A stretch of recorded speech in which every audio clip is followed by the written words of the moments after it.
Oh, it was all going so well. I didn't even notice it had gone off because I can't see my phone. Yeah. I'm looking at the Warhammer community article about the preview. I'll come back and I'm like, where the hell's my screen gone? But there's nothing to try and resolve it. It's just like, So we'll just kind of wait for the thing to catch up with itself, and we'll take it from there. Hey, it should be live, I think. It popped up on mine, so. There we go. Right, we're back. There we go. Job done. Yeah.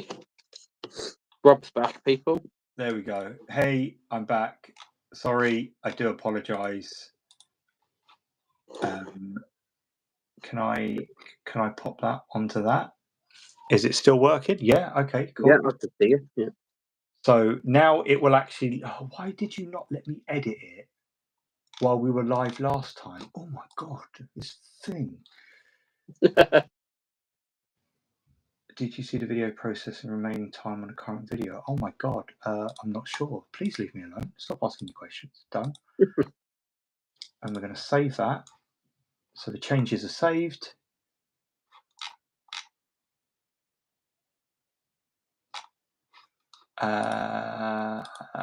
Should be able to go back now.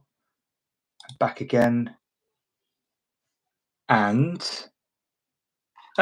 we're there. But oh no, chat's back. Hey, chat's back. Hey, chat. Hey. Right. Oh my god. Right. Palaver. Hey, Josh. You're back. Yes. How are you? How are you? Right. It's been a hot minute since I saw you. I know. That was crazy. Never leave me again. Yes. So right. Let's go on to units. Right. Stormcast Eternals. There was a lot cold. Sorry, rip. R.I.P. Beast of Chaos. Stormcast Eternals. What would you like to see? What do you think? They're going to get. I don't know. Because there's not a lot they haven't got. It's quite. Well, I don't know. It's quite a lot they haven't got now because they took a load of it away. Yeah, but they're redoing some of them. So it's not like that. I think it's going to be a good mix of new and old. Yeah. What would I like to see? Oh, maybe some more magic. Don't seem to have like many magic, spellcasters in their own. I know they've got like the priests and have to do prayers and that, but I mean like proper like an actual like proper dedicated wizard. And that's a wizard with a huge beard, that kind of magic. Love the beards. Like beard down to the floor, kind of, proper Merlin looking. I tell you a model that I really like that I never got the chance to paint, which I think, years down the line, if they redo it, it could be something incredibly special. And that's the Knight Azeroth, the flying guy with the lantern. Oh, yeah. I never got to paint that, and I always really, really wanted to. Yeah. And I never got to do it. And now I'll never get the chance.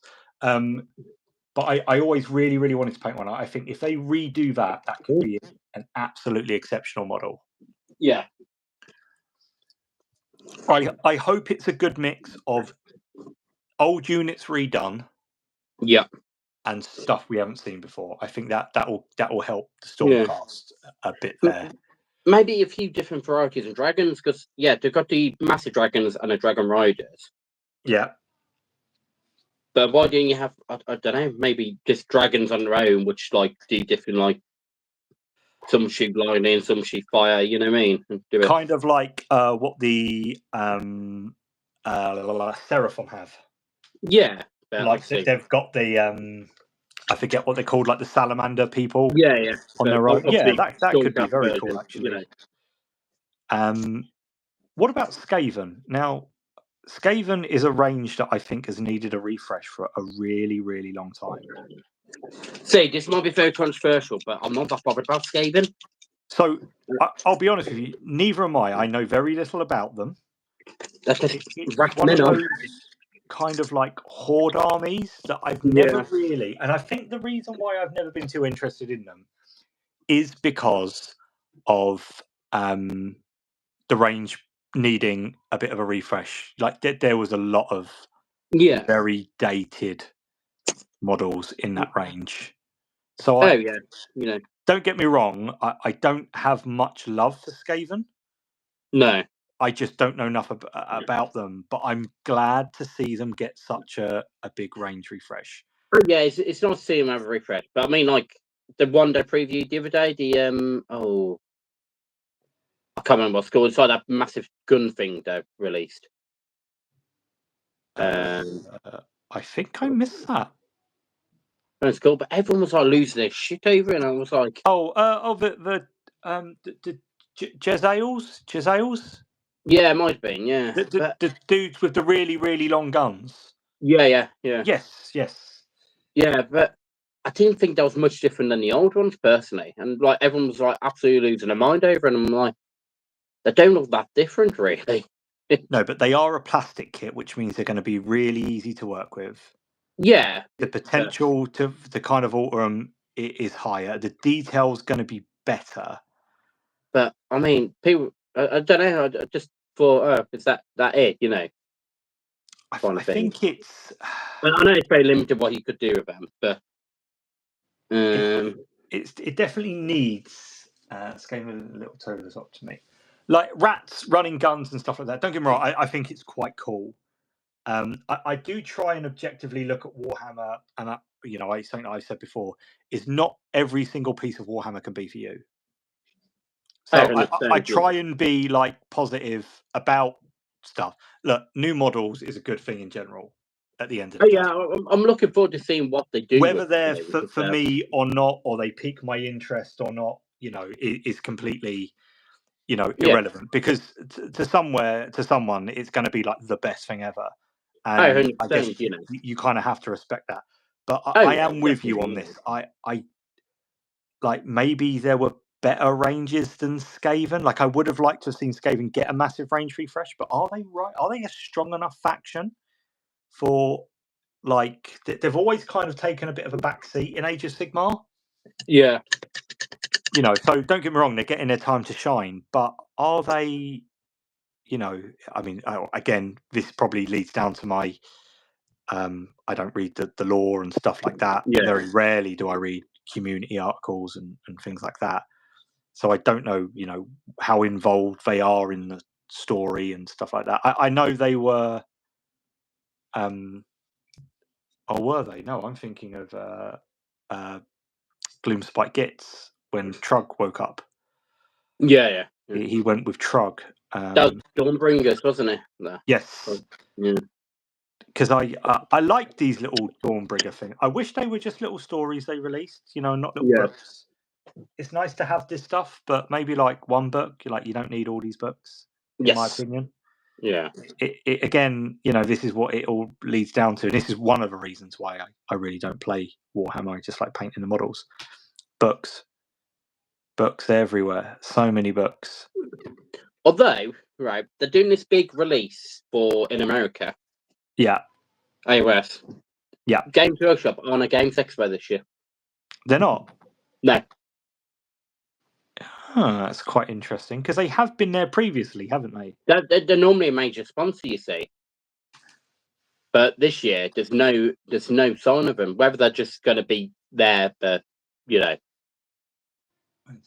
would say still be in the background, but they're never in the background. But no. I don't think they would be there and not be a major sponsor.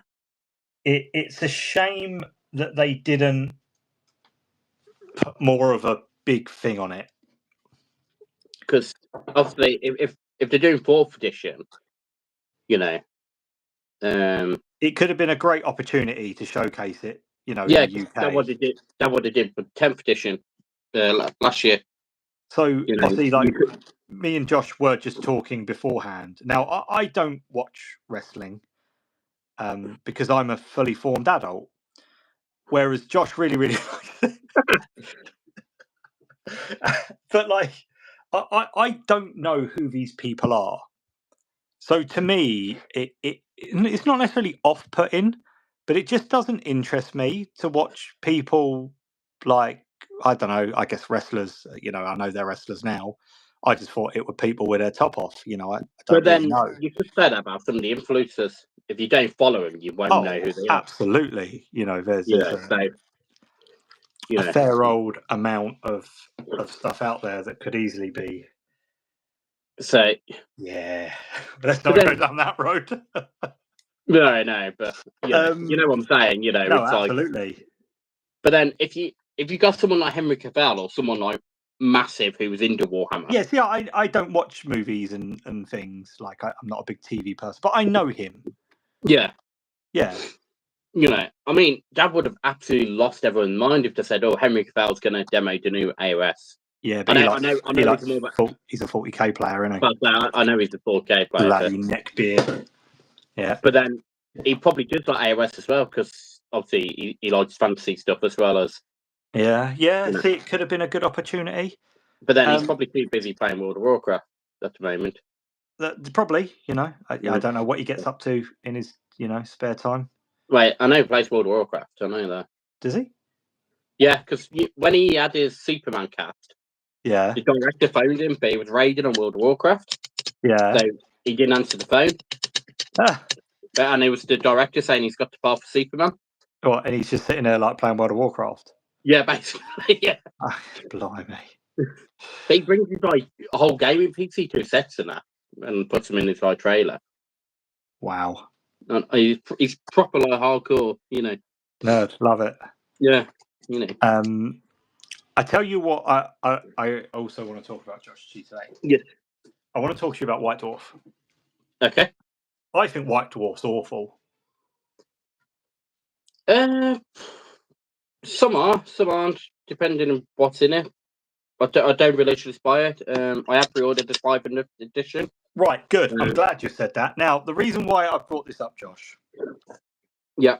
One, White Dwarf doesn't have the impact that it used to have because you have Warhammer Community, and a lot of the reveals will go to Warhammer Community. That's just a fact. You get the new models. No, 100%. Nothing is in White Dwarf that makes you go, did you get this month's White Dwarf? They previewed a new Necron, a new Skaven, a new anything. Nope, you don't get any of that anymore.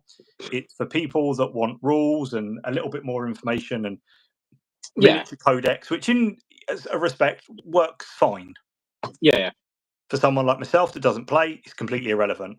90% of that magazine is just not worth purchasing. If I'm completely honest with you. Now, what do you think of the brand new Grombidardle model? Grombidal, I can't even say. I really like him. It's a cool model, isn't it? Yeah, I have actually pre-ordered him. I was going to, but I'm shameless plug. I'm climbing Snowdon on the 1st of June for lymphoma action, and I'm just going to keep my pennies for a minute because just in case I need anything. I will throw some money your way for that. No, it's not that, but shameless plug anyway. No, so I didn't purchase it. Now I saw something the other day. Someone put up the magazine. Yeah. And if you actually go on the page to pre-order Grombidardle, it says that his rules are available in White Dwarf issue 500. Yeah. Now, pretty cool. You get rules to use him in Curse City. Yep. Warcry. Yep. Underworlds. Yep. And AOS 3.0. Yep. Right. To me, do you not think that is such a wasted opportunity? White Dwarf could have been the magazine that gave you the first rule for this iconic character in the Warhammer universe to get 4th edition rules, so you could have seen the data card and had one. Because in literally 2 months' time, probably. Yeah. You're not going to be able to use him. You're going to have to get new rules for him. Yeah. Now, to me, that is the problem I have with things like White Dwarf. Yeah. Is Grombidardle going to be metal? No, I believe he's a plastic miniature. Yeah, they're always plastic now. Yeah, he's plastic. But that's my gripe. They've missed such an opportunity there to give you that preview of, new rules. We're going to give you 3.0. Well, how about you don't? How about you give us 4.0 rules and let people get a bit of an early, Yeah. White Dwarf, you saw it here first. It's the 500th, issue. Yeah. No, and I thought that was such a missed opportunity. Yeah. I mean, yeah, I completely agree. That is a massive missed opportunity. When you think about it. Well, if you do just step back, and this is where I saw it, and I was like, why didn't they just put it? And I think that's my gripe with it, and that's my gripe with White Dwarf, is that they actually can't do anything with it anymore. Yeah. Because all the new releases go through community. Yeah. So you don't buy White Dwarf to see the latest miniature. Yeah. You've got the whole catalogue of miniatures online, so you don't buy it for a price guide and see the miniatures are back because it's all online. This is, part of the digital age that we live in.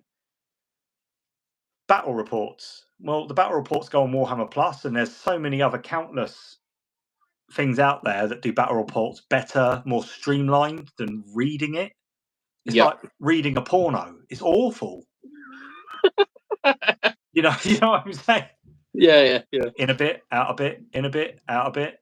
Oh yes, thank you. It's not that hard.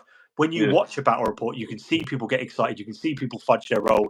You can feel their, disappointment, or like, phew, got out of that one, because you tend to, you're looking for certain factions. Yeah. When it comes to codexes, yes, they do the miniature codexes, which is great, and I think that's a good thing that White Dwarf is around, so you can,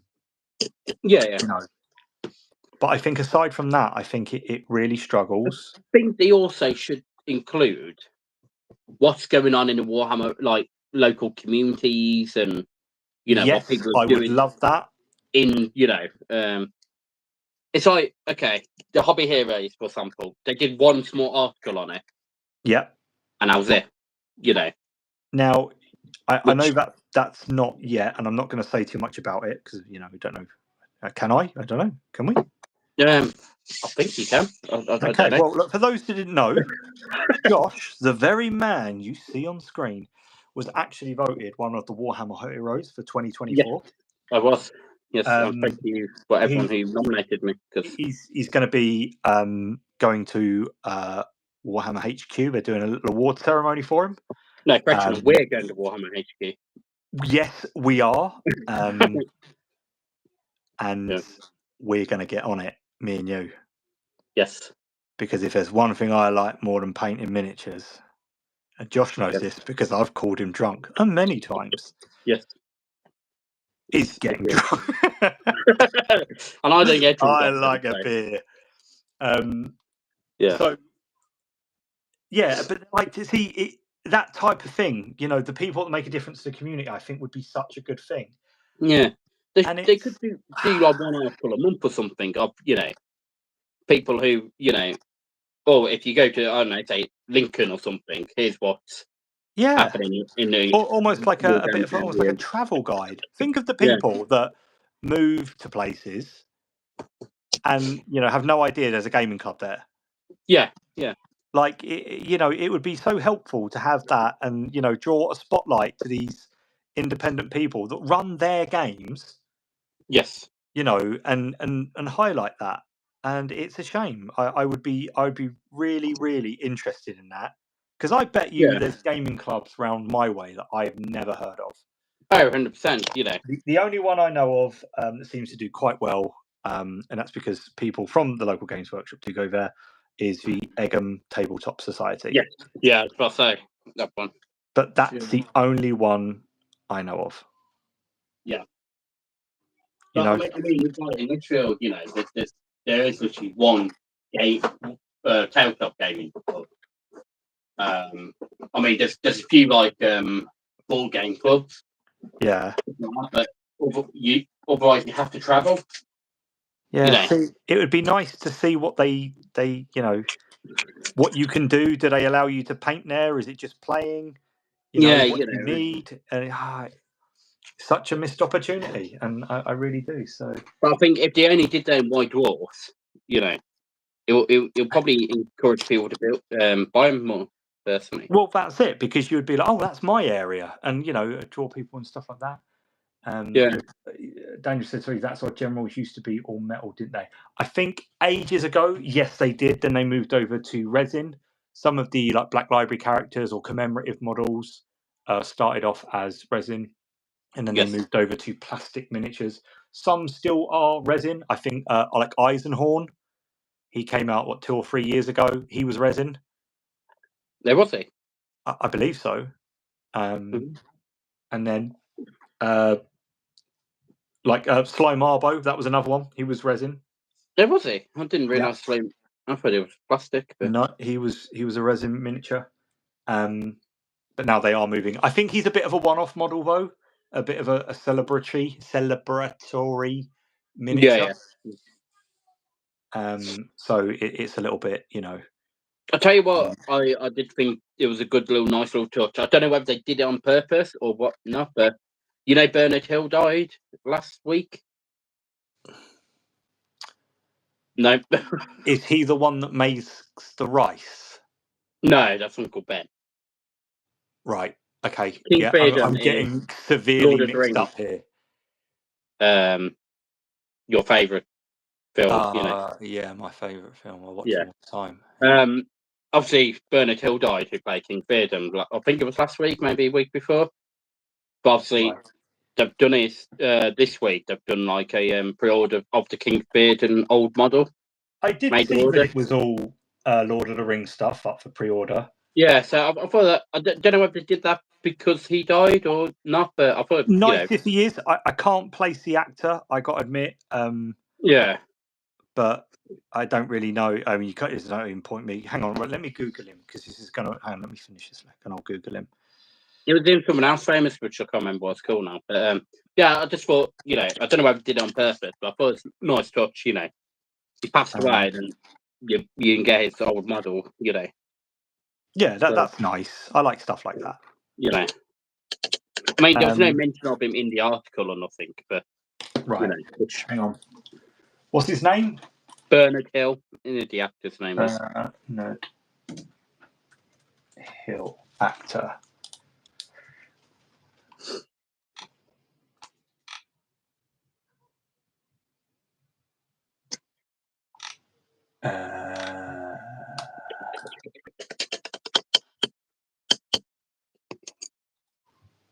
No, I don't think I've seen a movie with him in.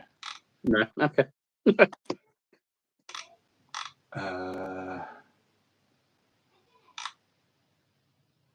Wow. Okay. Here it is. Oh, he was in Gandhi with Ben Kingsley. Okay. I haven't seen it, but I know he was in it. I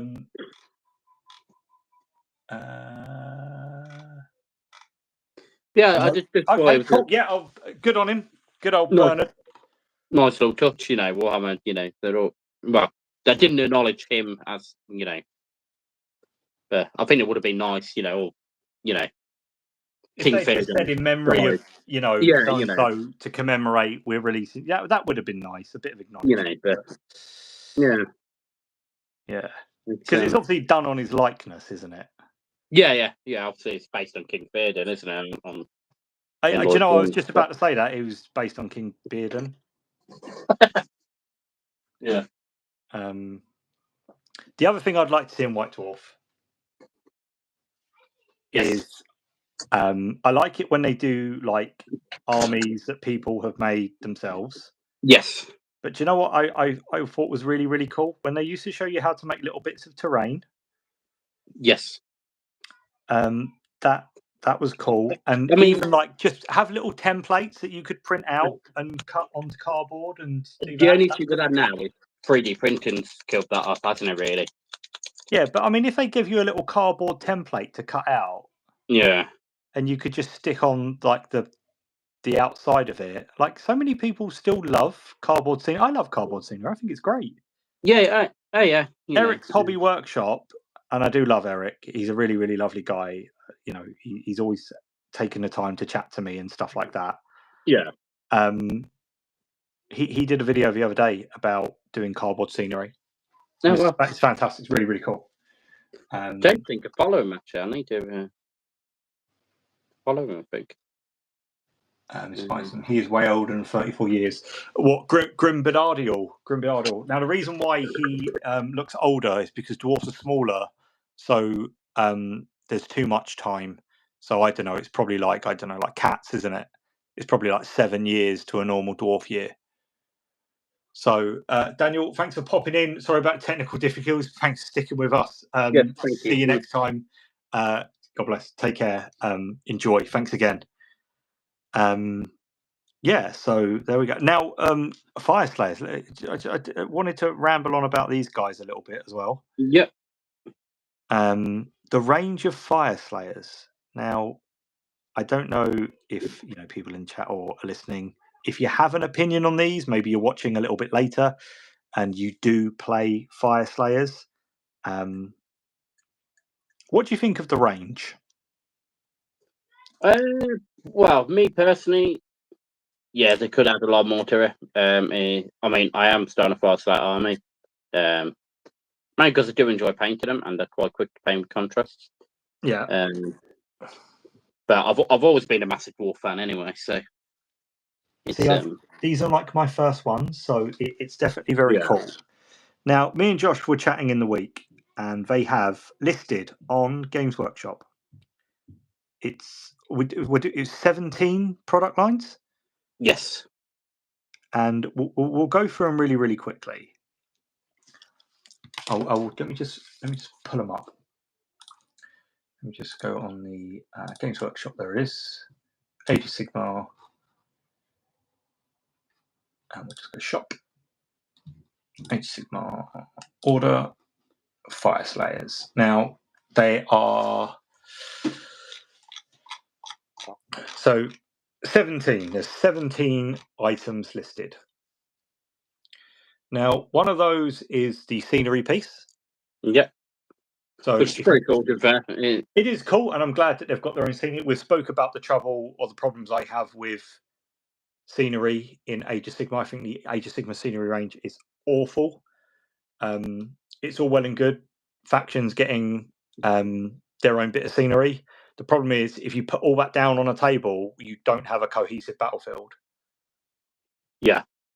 You can't have a floating shrine next to a dwarven ruin, next to a blood shrine of Khorne, next to a charnel throne, because it just looks odd. It's not themed, It doesn't look like any place. Yes. And that's the problem I have with it. So if you take the scenery out of the equation there, off it goes. So that brings it down to 16, yeah? Yep. And then you've got the Magmic Invocations, which are the spells. Yeah. So if you take those out, that brings the range down. It's really weird because they barely get any spell. They don't really have any spellcasters. The only thing you can do is a Rune Smiter. Yeah, I believe. Who's got the priest keyword? So if you take them out, if you don't run a Rune Smiter or anything like that, 15. Now the Magma Drop kit makes a Rune Smiter, a Rune Son, or a Rune Father. Yeah. So if you take those 3 away, you're down to 12 already. Yeah. Now the Hearthguard make 2 different things, so that puts you down to 10. The Berserkers make 2 different things. That's either the dude with double axes or the dude with shields. So now you're down to 8. Yeah. 2 of the listings are a Vanguard and a Dawnbringers. Yep. So they already are comprised of models. So that takes you down to 6. Yep. You've got a Flame Keeper, a Doom Seeker. Yep. A Grimwraith Berserker. Yep. Then you've got an Auric Rune Master on foot. A Grimhold Exile, which also comes in one of the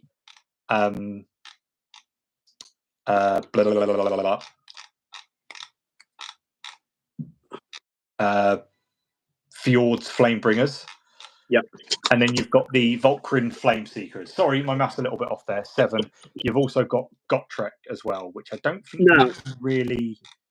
A big thing about Gotrek is if you actually look at the game's Warhammer AOS app, you can't actually include him in the Fire Slayers army. So he's not a legal dude? He might be into allies, but he's not technically part of the Fire Slayers army, if that makes sense. Yeah, I'll see. The Battlesmith that you get in the Vanguard box. Yep. Is exclusive to the Vanguard. You can't buy a Battlesmith separately through Games Workshop. They used to come in a clamshell. For some reason, they're only in the Vanguard box now. I think that's really, really weird. And this is what worries me about factions like Fireslayers, because if we just pop on over, if I go to Age of Sigmar and I go to Chaos, if I go to Beast of Chaos, they actually only show 5 now, so the range is completely gone. Wow. Beast of Chaos. Beast of Chaos is gone. It lists Zangors, Zangor Enlightened, Zangar Shamans, Chaos Spawn, or a Chaos Gargant. That's all they list now. Huh. But then, I mean, you had Gors, Bestigors, you had Gorgons. Yeah, Cygors, Bray Herd, Beast Herd. Yeah. They had a bigger range. What I'm getting is they had a bigger range than Fireslayers. Yeah. And they went. Yep. Like, that generally worries me. That's what makes me a little bit fearful. So I think, with this, I'm going to paint these guys up, and I'm going to put them on the shelf, and I'm going to go back to probably painting some Dark Angels. Surprise. Surprise. I like to mix it up, you see. Variety's the spice of life. And then I think I want to see what they've got coming. In all fairness, they are a quite big part of the lore, Fireslayers, so I think they will be sticking around. And they do a lot with other factions. Like, I was reading one about some lodge that actually ended up siding with Chaos because it's after the gold, isn't it? They're really on the level. They don't side with anyone unless you've got the money, and I like that. Yeah. But it does make me worry slightly that they'll probably, I don't want to see a good faction like this get shafted. Yeah. Well, they're quite a new faction, really. Well, 2016 they came out. I think we worked out. Yes, I believe so. Yeah, 8 years old. Yeah, they're 8 years old, and they've only got a very small range. Now, you might be thinking, I play them, but they don't need it. But hear us out. Me and Josh came up with some excellent. Penji's in the chat talking about the weekend for some reason. I don't know. I think he needs. So I thought, obviously, you've got the Puppy Magmadroth in the Warcry set, which is very cool. And then obviously you've got big Mummy Magmadroth, which is also very cool. But what about dwarves riding almost like teenage adolescent Magmadroths? Yeah. Much like the Seraphon and the Agrodon riders. I think that would be really cool. Something to just make them a bit quicker. Yep. And then Josh was like, what about cannons? And I think cannons would suit Fireslayers. Even just massive flamethrowers or something, what could... Yeah. I'd love a big centerpiece model for them, because there isn't one apart from the Magmadroth. Sort of like a Magmadroth's head made of gold, what just spits fire at you. Yeah, just something really ornate. I think would be really, really cool to show off. What they're all about. Imagine I don't know, like a little volcano attached to a realm gate or something. That'd be mad. Yeah, something that shoots actual lava at you. It'd be so good.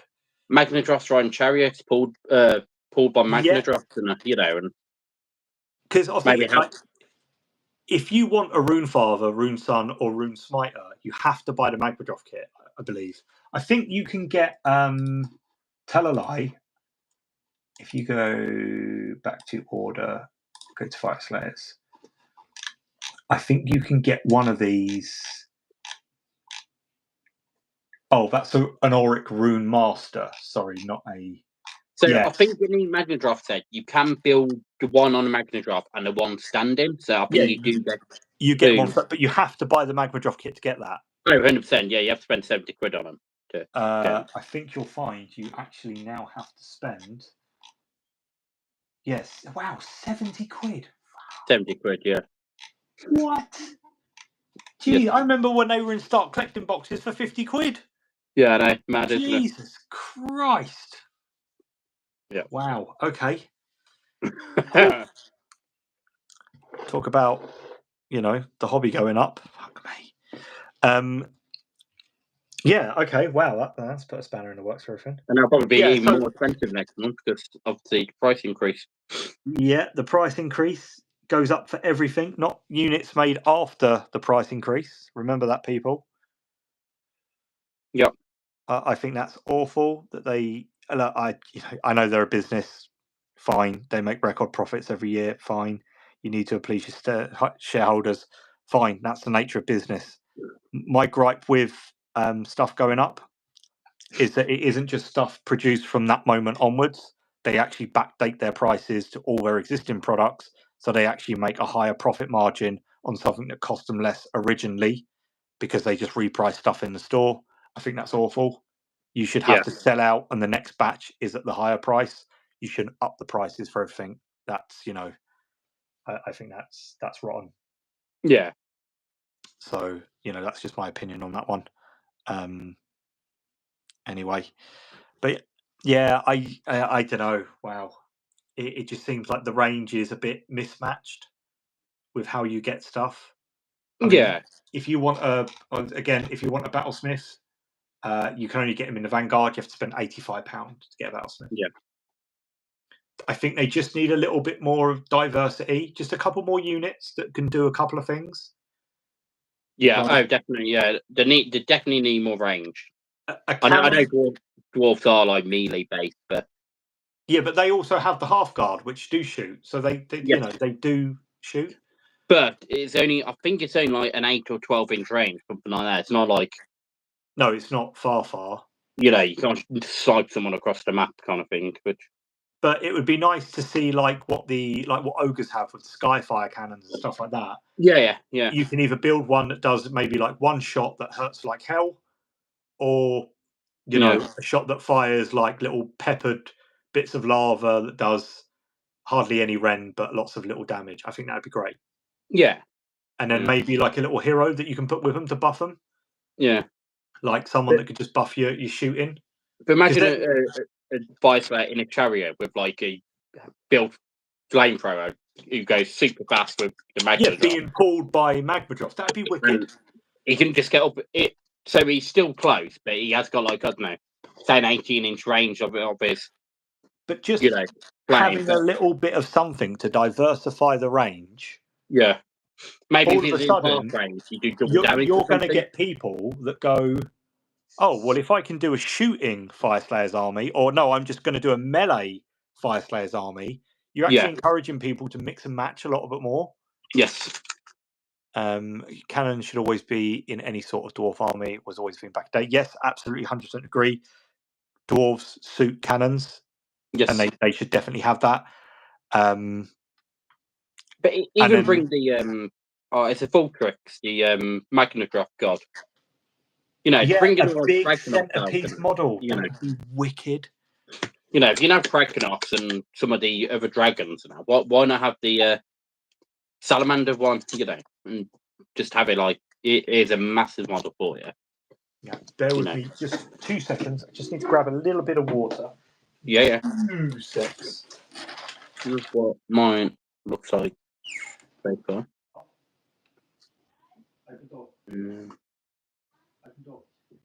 Yeah, no, they're still a cool range, though. I mean, that's one of the berserkers in a range. So, pretty cool. So I'm gonna start painting them up now. Oh, see, look, this is why I don't like painting with you, because all I've done is skin and base coat hair. I've pretty much done mine. Oh, what? You've done the whole thing? Almost, yeah. I'm just waiting for the inks to dry now to be highlighting, but like that, I'm contrasting it, so doesn't. Yours going to look 10 times better than me. Yeah, but it'd take 10 times as long as well. Jesus. Well, exactly. But you know what I mean? So, In actual fact, for those that are interested, I did put a little video together. I'm going to show you how I do the bright hair. It's really easy to do. You learn some great methods. The video will probably be out tomorrow morning. I just got to do the thumbnail tonight. And I'm done. But that's that's coming. And I thought it was good. I like, do you know what? I much prefer just doing odd bits like that. Painting videos are hard. And when they don't do well, not that I'm here for, you do want your stuff to do well, but I'm not overly that bothered. Yeah. I'm small enough to not have to care, which is great. It's just my excuse of being lazy. But you do want, for the effort you put in sometimes, and it struggles to get 200 views, and you think, and yes, it does pick up over time and stuff like that. But it's a bit like, you're not going to earn much off of it and stuff like that. And YouTube at the moment is really helping me with, additional funds here and there to just kind of help do videos and stuff. Yeah.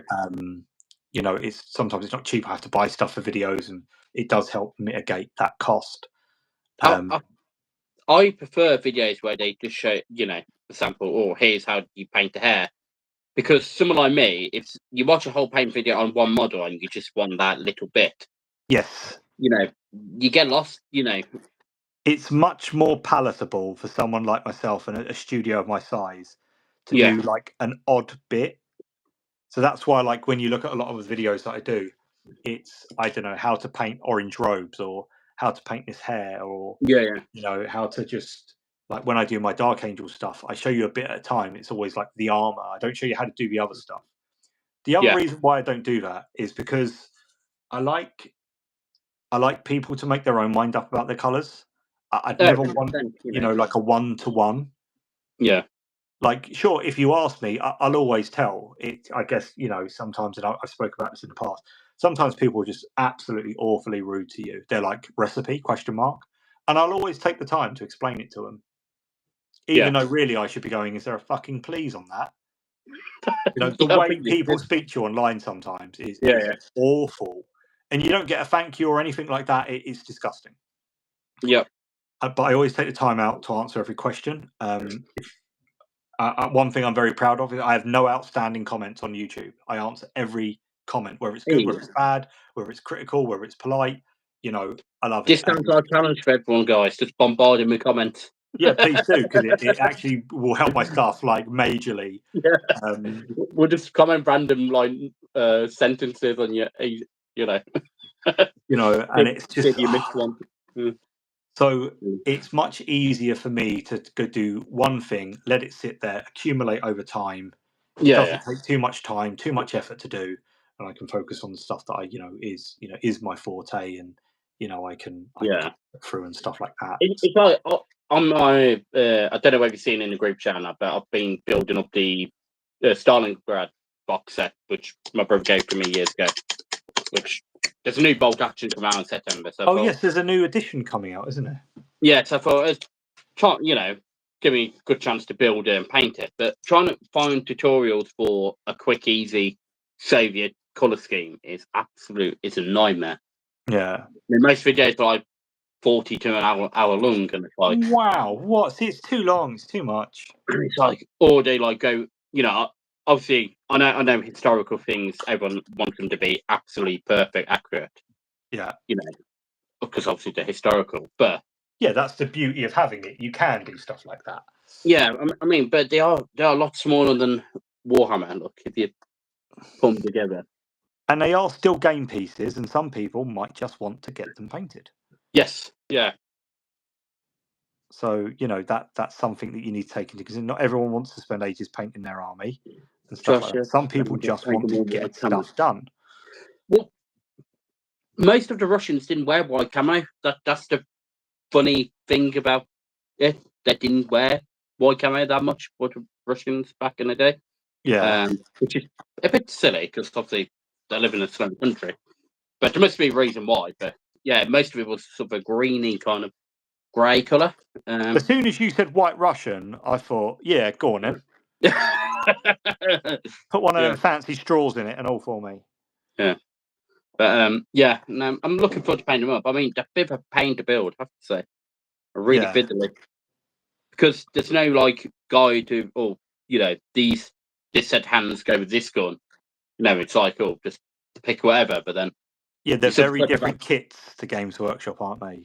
Yeah, you clip about 6 different arms off just to fit one model on, and it's like, which I wish they had said, if you want to do it this way, use this one and this one, Yeah, this is where, like, I think sometimes, like, Games Workshop gets, a bit of stick when they shouldn't. Is that their kits are good, and they're pretty easy. Anyone can pick their kits up and work with them and stuff like that. So sometimes they get a bad rap for. Once again, people, it's cool to hate on them because it's GW. Okay, well, but if that's what you want to do, that's fine. But you need to give credit where credit's due sometimes. No, 100%. I mean, this is a US Marine I painted up a while ago, probably a year or two ago now. But I mean, it's probably not accurate, but it's got green and brown, and it looks all right from the distance. So yeah, that's just me. You know what I mean? It's that's good enough. If the rule of 3 feet works for you and you're happy with them, like I said, not everyone wants to spend hours painting stuff. They just want to get stuff done. Yeah, and I'll be honest, I don't know whether you've seen the Strolengard box. It's a massive box. I mean, it goes for about £260. Wow. I'll be honest with you, I know very little about things like bolt action and stuff. So, but the funny thing is, it's not a starter box, so it is basically a scenario box. So you buy it for a scenario. Yeah. Because it comes with no dice, no rules. Okay. So it's like the GW battle boxes you get. Yeah, basically. But obviously, it's like a scenario, so you can play the Battle of Strolengard, basically. Yeah. But this is the small box. There is an even bigger box with it, which is like double the amount of troops. So but it's pretty cool. I mean, I'm only a quarter way through building the Russians at the moment, but blimey, there's probably about 40 Russians to build. Yes, it comes with train, and it comes with the statue with the kids holding hands, actually, which I will. That's on top of the box. So. I like the fact that it comes with terrain. That's cool. Yeah, it's all like MDF stuff. And it comes with the famous statue as well, which is this one, which is. Oh yeah, I know.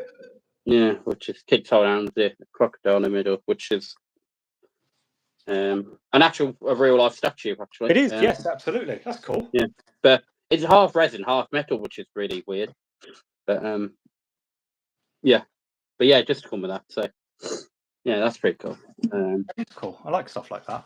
Yeah, but no, it's hefty. But I mean, my brother won it in a charity raffle. He donated some money, and he didn't realise he won. It just turned up to a house one day.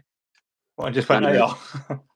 And he opened it, built like a few Germans, I think, and easy now. You'll have midwinter minis after you. Painted half of one, I think, and he just put in a box, and then like about 6 months later, you might as well have it because I'm never going to play it. Yeah, and I've never really looked into it until the other day. So I got to admit, I know very little about historical wargaming. It's not that I don't find them interesting. I think when I entered the hobby, I was so like I just wanted something different and fantastical to paint, not normal human stuff. I do like World War. I do like the World War history and stuff. I'm quite into that. So to have a game which isn't tiny little people, which most of them seem to be, is quite appealing to me. Yeah, I kind of like that. But yeah, I mean, this thing about if you play the Germans, you spawn Nazis and stuff. It's ridiculous. It's just like ridiculous. At the end of the day, they all come from the same factory. They're all just plastic models, just painted up differently. You're reenacting a historical event. You're not. Yes. I think that sentiment there, that statement that was made, I think there's probably a little bit of, if you feel that way, then maybe there's something ever so slightly wrong on your side of things, is what I would say. Yeah. Like if you turn around and you go, if you play Germans, you're obviously a Nazi. I think there's a bit of a problem with your outlook there that maybe you should address. Am I pro-Russian now because I'm building up Soviets? See, this is the thing. It's a box set. It comes with 2 armies for a historical scenario. Yeah, it's like, and none of them was good guys, really, when you look into it. Look, when it comes to war, and when it comes to, even when you play games of Warhammer, your faction, you want to win. Oh, 100%, and that's a matter of perspective. Just as they look, they're standing there going, I want to win. It's such a weird outlook for a board game, for someone to have on a board game. I find that really, really odd and really weird. But then, are you racist if you play the British? Because see, that's exactly it. It's like saying, well, we colonized at one point, most of the world. What? So are we colonists here? Are we? But once again, it's okay when it's your perspective and you paint yourself as the good people. But when you look at it and it makes you feel uncomfortable, that's fine. But maybe you should be addressing that with yourself as opposed to. God, we definitely wasn't the good guys in the war. No, but like making statements. We watched Poland get taken over before we actually did anything. Yeah. And just way we treated the prisoners of war in this country and that. Yeah.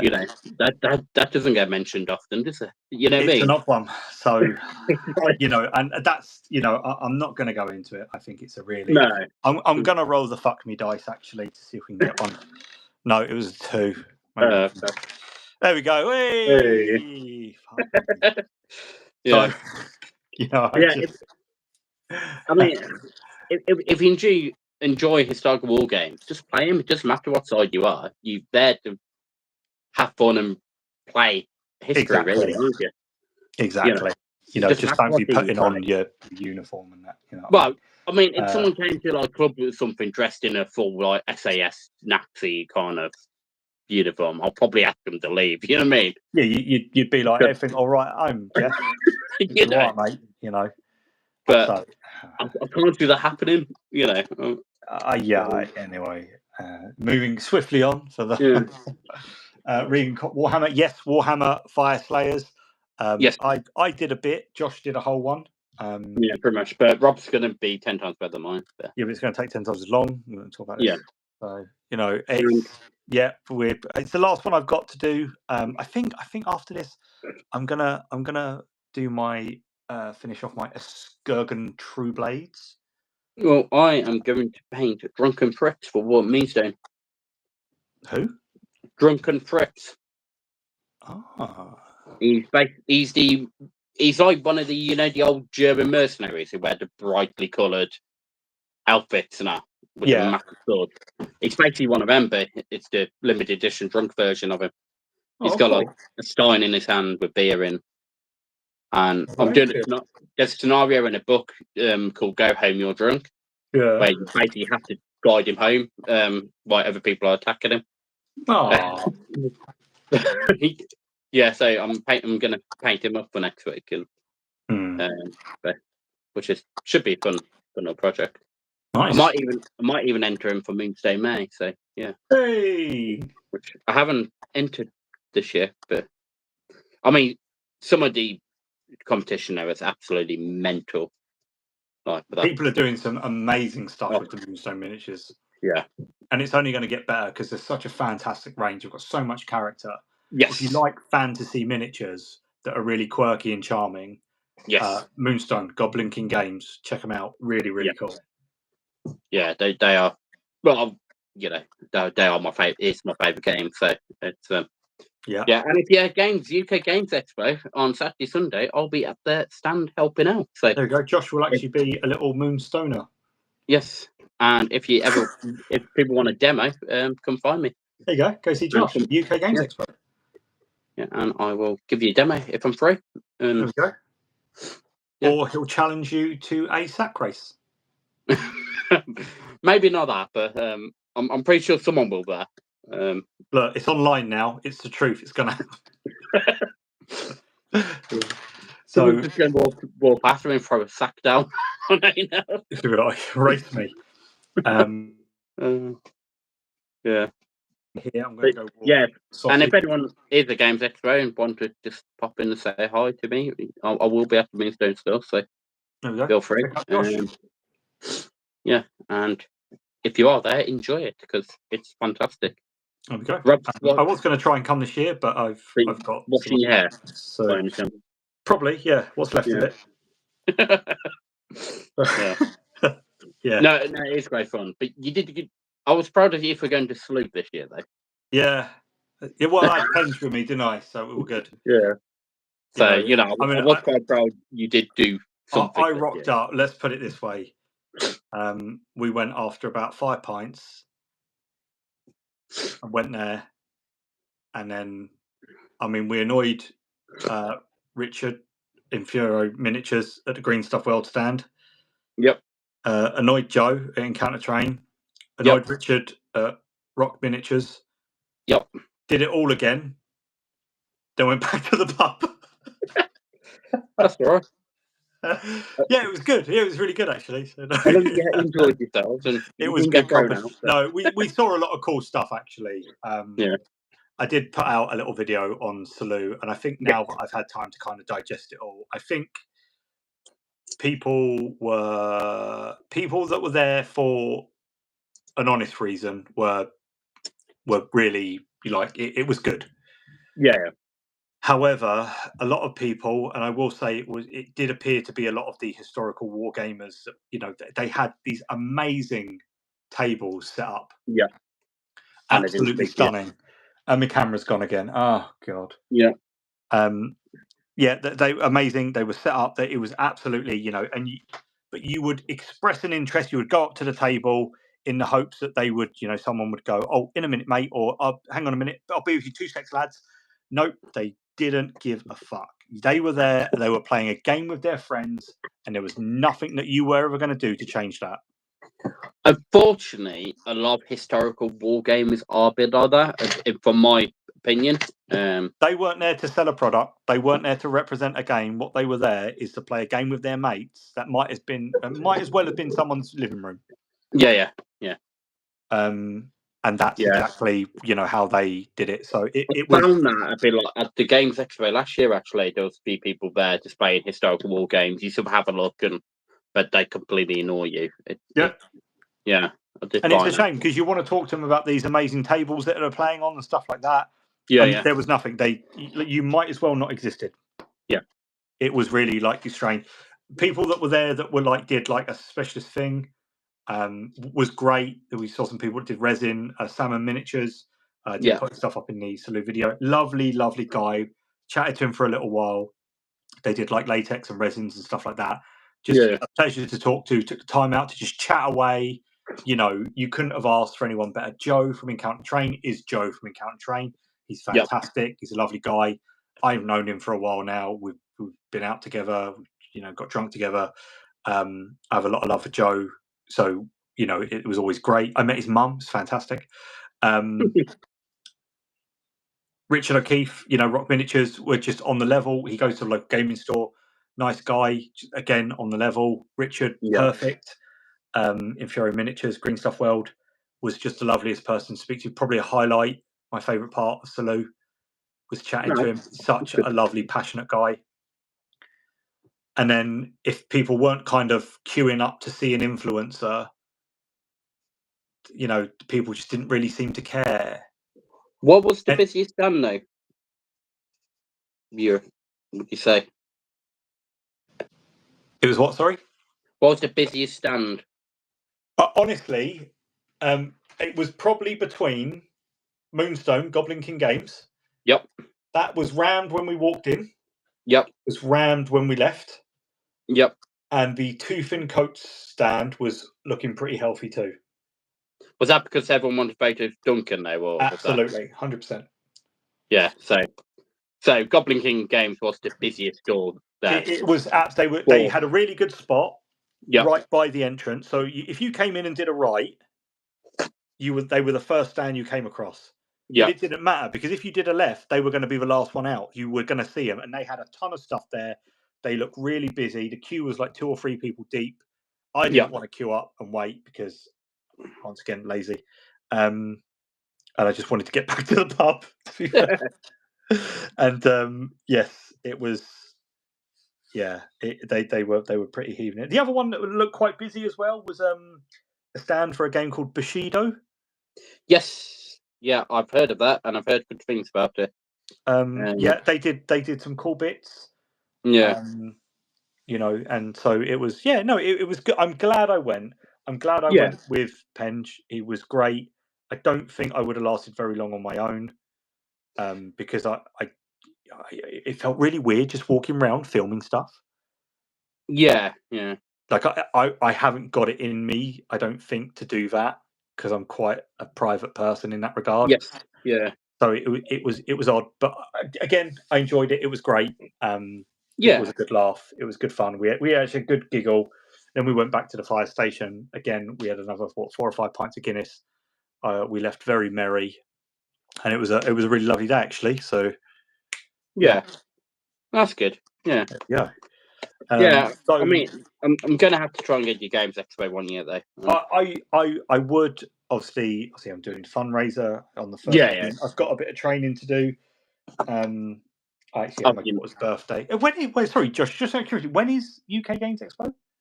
It is the 31st of May, 1st of June, 2nd of June. Right. So on the 1st of June, I will currently be on top of Snowdonia. Oh, nice. So, yeah, unfortunately, I don't think I'm going to make that one this year. Yeah. And I'll be honest with you, like I always say to people, Warhammer isn't even the most interesting thing about me. I'd rather be up a mountain than pissing about with silly little bits of plastic. Like in that sense, it's for a good cause, a cause that's close to my heart. So it's something that I'm really looking forward to doing. So absolutely, yeah. Do that. No, I will chuck you a couple of quid. But appreciated. Yeah, and if anyone else can help Rob with his fundraiser, please do. Every little helps, no matter how small it is. Snowdonia myself this year, but I've just haven't had the time to train or anything for it. So we're doing the Wilkins Trail, which apparently is the 3rd hardest. Okay. So. Or the 3rd most difficult. We wanted to do the horseshoe where you go all the way around it. Yeah. But apparently that's something else. So we got a bit of scrabbling to do. We're on the one that doesn't have the calf, so it's not even like we can get a coffee at the top of it. Yeah. So we'll take it from there. I think it's 12 kilometers around up to the point we're going to go, and then 12 down again. So nice. Not for my feet. So yeah. Penge is asking where you're staying. I don't know. We're in a campsite. In actual fact, I do joke with you, but I swear to God, I'm deadly serious. You're not sponsoring me to climb a mountain. I'll do that. You're sponsoring me to stay in a fucking tent for 2 days, because that's my idea of hell. I don't know where we are, but I will. I'm not even going to. What is that? Yeah. Kernathon. Nice. Yeah, I was going to pronounce it, but I didn't want to butcher the name. So. Kernathon. Yeah. I thought I'll let you pronounce the name. Thanks. I appreciate you letting me take it that bullet. So we'll be doing that one. I don't know where the campsite is, but oh my God, a bloody campsite. Fuck me. I'm going to roll the dice for that one. Oh, we can't see. Oh, no. A 3 again. Jesus Christ. Come on, dice. A 5. There we go. Fuck me. You could say anything. Oh, you can't even see it. I could have lied. I wrote 2 3s and a 4, then got the fuck mate. Right, okay. Right, on that note, I'm going. Too many technical difficulties. Josh, it's a pleasure thank you for spending your evening with me. Thank you everyone that watched. If you're watching, I've enjoyed it. Thanks.